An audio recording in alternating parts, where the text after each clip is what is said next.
शैतान इन सामाजिक प्रवृत्तियों का इस्तेमाल करता है ताकि एक समय में एक कदम उठाकर लोगों को दुष्ट आत्माओं के घोंसले में आने के लिए लुभा सके, ताकि ऐसे लोग जो सामाजिक प्रवृत्तियों में फंस जाते हैं वे अनजाने में ही धन एवं भौतिक इच्छाओं की तरफदारी करें, साथ ही साथ दुष्टता एवं हिंसा की तरफदारी करें। जब एक बार ये चीजें मनुष्य के हृदय में प्रवेश कर जाती हैं, तो मनुष्य क्या बन जाता है? मनुष्य दुष्ट शैतान बन जाता है। ये मनुष्य के हृदय में मनोवैज्ञानिक ज्ञान के अर्जन के कारण है। मनुष्य किस बात की तरफदारी करता है? मनुष्य दुष्टता एवं हिंसा को पसंद करना शुरू कर देता है।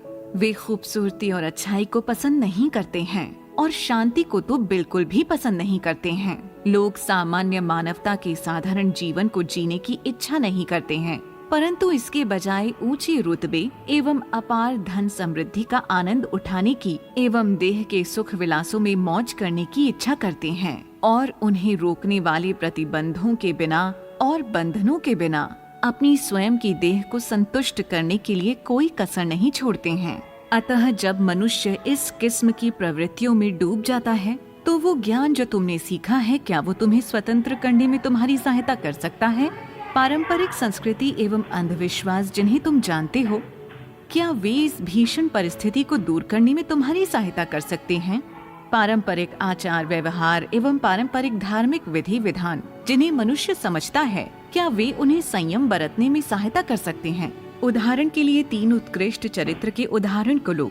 क्या ये इन प्रवृत्तियों के रेतीले दलदल से अपने पाँव को बाहर निकालने में लोगों की सहायता कर सकता है? नहीं, ये नहीं कर सकता। इस रीति से मनुष्य और भी अधिक क्या बनता जाता है? और भी अधिक दुष्ट, अभिमानी, अपने को ऊंचा दिखाने वाला, स्वार्थी एवं दुर्भावनापूर्ण। लोगों के बीच में अब और कोई स्नेह नहीं रह गया है। परिवार के सदस्यों के बीच अब और कोई प्रेम नहीं रह गया है। रिश्तेदारों एवं मित्रों के बीच अब कोई और समझदारी नहीं रह गई है। मानवीय रिश्ते धोखेबाजी से भर गए हैं और हिंसा से भरपूर हो गए हैं।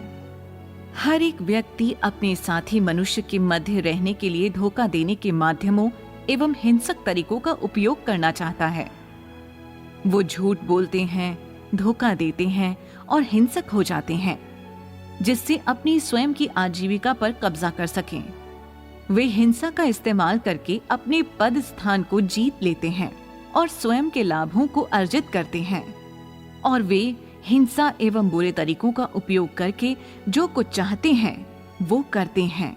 क्या ऐसी मानवता भयावह नहीं है? एक के बाद एक ये सभी प्रवृत्तियां एक दुष्ट प्रभाव को लेकर चलती हैं, जो निरंतर मनुष्य को पतित करती हैं, जो उनकी नैतिकता एवं उनके चरित्र की गुणवत्ता को और भी अधिक नीचे ले जाती हैं, उस हद तक कि हम यहाँ तक कह सकते हैं कि अब अधिकांश लोगों के पास कोई ईमानदारी नहीं है, कोई मानवता नहीं है, ना ही उनके पास कोई विवेक है और कोई तर्क तो बिल्कुल भी नहीं है।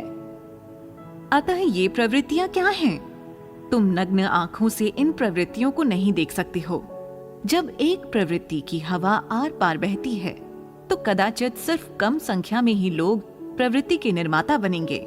वे इस किस्म की चीजों को करते हुए शुरुआत करते हैं, इस किस्म के विचार या इस किस्म के दृष्टिकोण को स्वीकार करते हैं। फिर भी अधिकांश लोगों को उनकी अनभिज्ञता के मध्य इस किस्म की प्रवृत्तियों के द्वारा अभी भी संक्रमित, सम्मिलित एवं आकर्षित किया जाएगा, जब तक वो सब इसे अनजाने में एवं अनिच्छा से स्वीकार नहीं कर लेते, और जब तक सभी को इसमें डुबोया एवं इसके द्वारा नियंत्रित नहीं किया जाता है। क्योंकि मनुष्य जो एक स्वस्थ शरीर एवं मन का नहीं है, जो कभी नहीं जानता कि सत्य क्या है, जो सकारात्मक एवं नकारात्मक चीजों के बीच अंतर नहीं बता सकता, इन किस्मों की प्रवृत्तियां एक के बाद एक उन सभी को स्वेच्छा से इन प्रवृत्तियों, जीवन के दृष्टिकोण, जीवन के दर्शन, ज्ञान एवं मूल्यों को स्वीकार करने के लिए प्रेरित करती हैं, जो शैतान से आती हैं। जो कुछ शैतान उनसे कहता है वे उसे स्वीकार करते हैं। कि किस प्रकार जीवन तक पहुंचना है और जीवन जीने के उस तरीके को स्वीकार करती हैं जो शैतान उन्हें प्रदान करता है। उनके पास वो सामर्थ्य नहीं है, ना ही उनके पास वो योग्यता है। प्रतिरोध करने की जागरूकता तो बिल्कुल भी नहीं है। एकदम आरंभ में मानव जाति परमेश्वर के हाथों में थी, परंतु शैतान के प्रलोभन एवं भ्रष्टता की वजह से मनुष्य को शैतान के द्वारा बांधा गया था और वो उस दुष्ट जन के हाथों में पड़ गया था। इस प्रकार शैतान वो लक्ष्य बन गया जिसे परमेश्वर के प्रबंधन के कार्य में पराजित किया जाना था। क्योंकि शैतान ने मनुष्य पर कब्जा कर लिया था और क्योंकि मनुष्य परमेश्वर के संपूर्ण प्रबंधन की पूंजी है।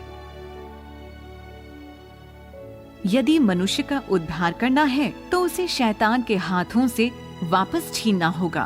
कहने का तात्पर्य है कि मनुष्य को शैतान के द्वारा बंदी बना लिए जाने के बाद उसे वापस लेना होगा। मनुष्य के पुराने स्वभाव में बदलावों के माध्यम से शैतान को पराजित किया जाता है, जो उसके मूल एहसास को पुनः स्थापित करता है। और इस रीति से मनुष्य को, जिसे बंदी बना लिया गया था, शैतान के हाथों से वापस छीना जा सकता है। यदि मनुष्य को शैतान के प्रभाव एवं दासता से स्वतंत्र किया जाता है तो शैतान शर्मिंदा होगा।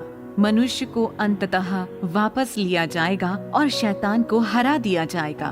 और क्योंकि मनुष्य को शैतान के अंधकारमय प्रभाव से स्वतंत्र किया गया है, इसलिए मनुष्य इस संपूर्ण युद्ध का लूट का सामान बन जाएगा। और जब एक बार ये युद्ध समाप्त हो जाता है तो शैतान वो लक्ष्य बन जाएगा जिसे दंडित किया जाएगा, जिसके पश्चात मनुष्य के उद्धार के संपूर्ण कार्य को पूरा कर लिया जाएगा।